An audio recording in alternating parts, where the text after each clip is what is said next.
What's going on, guys? So we got Chris Wright here, Perth Pro Players team member. He took second place on the weekend at the TAK webcam event. So Chris, how did the event actually go for you? Pretty well, yeah, had a good time.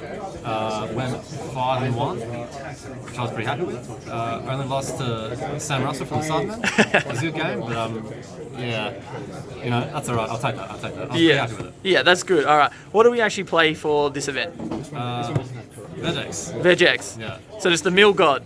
Yeah, I mean, yeah, probably, yeah. Yeah, I sweet. was pretty lucky, That's it. Alright, sweet. Should we get into it? Yeah, let's get into it. So fantastic. Here's the leader. For anyone who doesn't know, you're probably a little bit lucky. Activate main once per turn. You can mill 5 cards, and then you draw 1 card. You awaken at 4 or less, or if you have 20 more cards in the drop area, and then you untap 1 and draw 1. how much did the Sparking 20 come up like on the front side awaken? Occasionally. Yep. It doesn't come up very much. We're playing pretty aggro, so it doesn't usually happen that often. For sure. And the back side is where it shines. Backside is very similar, except you draw 1, then you mill 5 specifically to mess with you. They did that deliberately, for sure. And then you mill 5, and then you give a black unison double strike. Yeah. Which is very good when we see black unisons. Again, I'm sure a lot of people already know this guy already, but just in case. In permanent, if you have 20 more cards in the drop area, when you run out of cards in your deck, you shuffle your drop area back into your deck. So you can't deck out unless you get greedy and play overrun late. But we didn't do that at all. I swear. Did that safe route and then until you knew you had game? Yeah. That's the best way to do it. Yeah. That's what I did. Cards. So, these are all the next cards are very, very similar. They all play themselves from the drop area when they get milled by any skill, but mostly your leader skill. Vegeta is a 19k beater with a removal effect. He's pretty good. Playing cards for free is very nice. Yep. Gets over Black Marseille as well, which is good for this deck. If you mill it on time and they don't have a response. Yes, exactly right. Trunks, same thing. Also worth mentioning, Vegeta, Trunks, and then Gotenks coming up are all unique, effectively. This guy's a blocker. On play, you can take a life. Really useful to, again, we're playing in a really aggressive deck. Take your own life is very powerful, and the blocker is pretty relevant too. Did you take your life most of the time throughout the event with this? Every time, pretty much, yeah. Okay. Even against other aggro decks, you want to see your cards sooner. Yep. For sure. You don't want them to get crit out, so you just definitely. Need to take your life. Definitely. Kai, same as the rest, except she isn't unique. She's a 5k combo when you have 5 less cards in your hand. Yeah. Very useful for defending yourself, more useful for killing people. Yeah. Really cool card. I feel like that's probably one of the MVPs of the deck, that's for sure. Extremely, It's really needed, especially your hand starts to deteriorate as you get more and more aggressive. Yeah. Just gives you that combo. Gotenks, same thing. If you mill it, you play it. +2, gain 10k with a skin on the card. -4, gain 20k and dual attack. Works with the leader. Leader gives it double, turns into a pretty big threat. Really good card. You want to be hitting these cards, all of these time agents and all the rest of it, as much as you can. Turn 1 preferably. Turn 1. Yes. Yeah, they're really powerful. You're playing cards for free. You can mill sometimes you mill 5 cards and you hit 4 things. You've essentially just drawn 5 cards. It's really, really dumb. Definitely. Did you get the -4 much on the Unison? Yeah, a few times. Yeah. Yeah, actually, yes, I did. There was a couple of times where it was really good. This thing, nothing crazy. Overrun 3 for 1 energy. You play this thing. This thing on play mills 5 cards, and then you tap 1 to play this thing. This is the only reason we play any of these cards. It's really powerful. On play, it warps any of your opponent's battle cards. And then Sparking 7, when it attacks, you can warp 2 life to make your opponent take 1 life.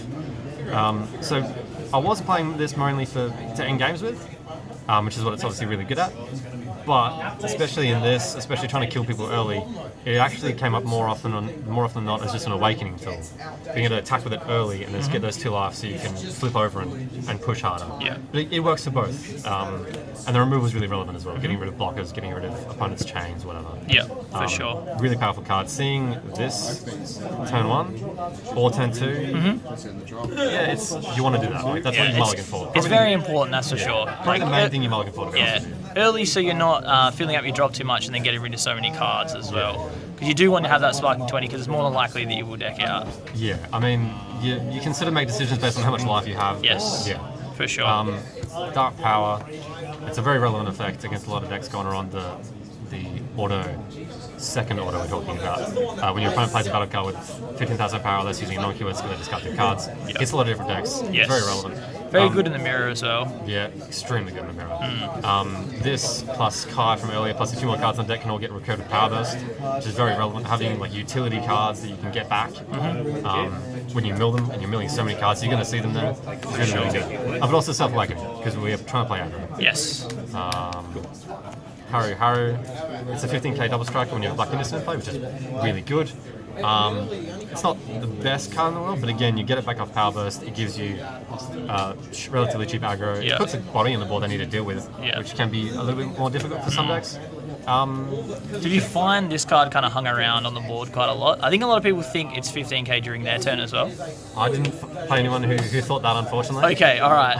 A lot of people Yeah. kind of just left the card sitting there, and I was like, it's only a 15k during my turn. Right. No, I didn't run into It is that. a 5k during your opponent's turn. Make That's sure. right. The So permanent only applies during your Yes. turn. Yes. Often people will go after it, but then that means I'm not attacking my leader. Which yes. isn't ideal, but you have decent control over your own life, so it's not a big Yeah. problem. Yeah. And I you, feel. you get it back off Powerburst. So Did you find it was a good card over the weekend though? Definitely worth running. It was good. Yeah. There are things I'd cut out for it. Yeah, that's fair. But yeah. That's fair. Super combos, you see a lot of different super combos in Vegeks. Yes. I've seen, don't usually see 4 BBD anymore, but probably could do. See 4 of this a lot. Yep. Sometimes you see Temporal Rescue Trunks just sparking a super combo. I like 2/2, but it could be anything, honestly. Yeah.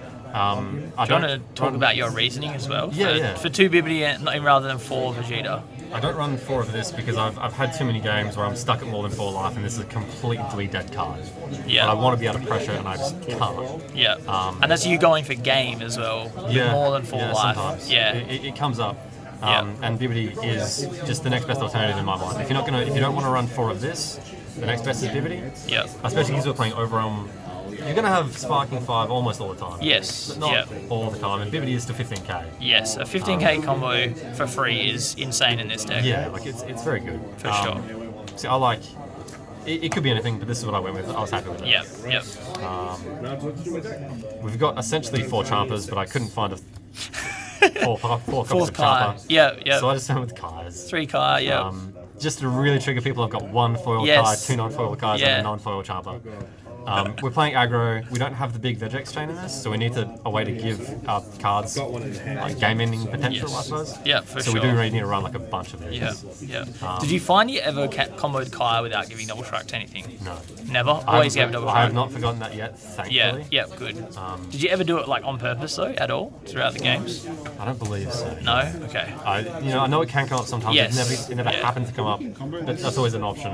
And in theory, I should be running 4 of this, but it just never comes up. For sure. Which is why he's nice, because This thing, from the drop area, you can tap 1 energy to discard at the end of the turn, discard 1 card, draw 2 cards. We want to like 59 card deck. We want to see the Trunks. We want to see Dark Power maybe. Yeah. So we don't have a huge number of opening plays. Being able to do something, being able to mill cards and then use energy for them, turn 1 is really, really powerful. Yeah. For sure. And we're going to mill more cards than we draw, right? So playing 3 of this, so you can mill it turn 1, draw some cards with it, and try and see the right cards for the next turn is really good. Yes. And it's just something you use your energy for if you don't need it for anything else. This is possibly my favourite card, which is weird, kind of strange, but really looking forward to the reprints, by the way. That was Yes. one of the best parts about the weekend. We get awesome new reprints of Powerburst. Yes, for sure. Yeah, this card's amazing. We almost always have Sparking Life, so the take life effect is almost always there. And being able to, so I've played a Unison, and your opponent's trying to control the game, slow it down, they start attacking to the Unison, you Powerburst, take a life, and you get a card back. Yeah, and either it's going to be like Black Mask Saiyans, Shunchuns, or a Kai if it's Or gone to Kai, the drop already. whatever Yeah. it is. Which is really, really good in this deck. And there's something else next as well. So this is kind of the Gohan hate. Yes. We thought we're going to run into a lot of Gohan. This is the last 1-drop tech. They're all very useful cards. Yes. Running more than one of this is pretty rough because it's a 0k cover. Yes. And you're not going to draw it as a 1-off, but you're very likely to mill it. You're milling Yep. like 10 to 15 cards in aggro decks, depending on whether or not you're going first or second. Yep. And being able to recur this back, so you have that 1 more negate, it came up a couple of times. Yeah, for sure. Yeah, very powerful. yeah, Powerburst is incredible. I use it more often than not as an offensive thing to just get my life down so I can set up the next turn. Yeah, for sure. Really, really good card. For sure. Margin Boost an Extinction attack at 3. It's good. It mills more cards. Yes. Sometimes getting 20 cards in the drop area is how you need to awaken. So being able to do that, get them there a bit faster than just milling 5 of a leader is very, very useful. It also warps cards from your opponent's drop area. Yes. There are more and more cards that go off from the drop area, so being able to kick them out of the drop area is really good. And even just as an offensive tool, it gives something 15,000 power for 1 energy. Yes, 1 energy. Which is a lot of pressure for not much energy. 3 felt okay. I wouldn't want to run 4. Yeah, no. It kind of clunks in here. Yeah, so 3 is definitely heavy for sure. Yeah. I really like this next card. This card, I think it's really more good. me being afraid of Reboot going home. Yes. But like the Margin Boo, it also is something to do in the drop area. So it negates an attack, but then in the drop area you can tap 1 to draw a card. Yeah. So it does 2 things, depending on how you see it and when you need it. For sure. We have ways to get rid of cards like the Vegeks Deck Profile, like Go Tanks. So if you don't need it, it's clicking up your hand, you can get rid of it. Yes. Sometimes you get rid of the Go Tanks, tap 1, draw 1, which is amazing. But mainly just because we're scared of Reboot going home. Max power, again, scared of Reboot going home. Also scared of Reboot going home. Yeah, for sure. But also very relevant second effect. Yeah. Being able to just warp potential blockers or even just opponents' threats that if you can't kill them, you get rid of it, you pass turn. Yeah. You feel pretty good. For sure. Very, very useful card. So just for anyone who doesn't know, counter attack and get the attack, and you can warp 4 cards to put it back in your hand, which is very useful. We're always going to have enough cards for that effect if we want to use it. Yes. And you can activate main, warp something with the energy cost of greater than their current energy. Yes, yeah. A lot of cards, essentially. Yeah, which is good. Yeah, very useful card. Everyone's playing things out for cheap or for free, so very strong. Yeah, really appreciate having this. Yes. Yep. This never came up. I never drew it. There was only 1 copy, so it's going to happen. Yeah, for but sure. in theory, being able to tap up one energy, crit 1 life, just have a massive game swing is extremely powerful. I never saw it. That's okay. Yeah. Now the next card. And then this thing, I do like this a lot. So this is, I guess we kind of talked about this. So this is the choice over Man on a Mission. So explain why you like this over Man on a Mission and why you play this. So my logic is, Man on a Mission is a lot more powerful if it goes through. It's double strike critical, that's incredible. Yes. But it needs to do the damage for that to matter. Yes. This card's 25k, which means it's harder to out-combo, and it's dual attack, which means they need to commit more negates to it. So I'd rather, play cards that pressure more to get more cards out of my opponent's hand, to get more combo out of, to get more negates out of my opponent's hand, than a card that needs to go through to do something. Yeah, for sure. And then when you're running 4 Champers already, or 4 double strike, whatever, being able to 25k double is very powerful. Yeah, for sure. I think there are situations where both are useful, but I ran with this and I was pretty happy with it. Yes. I definitely feel very, very strong choice and very good in the mirror as well. Because if you're forcing them to combo out of attack like this, they're losing most of their hand, which means they can't really combo out of the second one. Yes. Happens quite common. Yeah, for Whereas, sure. exactly. Man on a Mission, exactly. Man on a Mission, they combo out of it once and it's over. Exactly right. For sure. I like it a lot. For sure. Awesome. All right, cool. Before we get going, Chris, any shout-outs you'd like to give?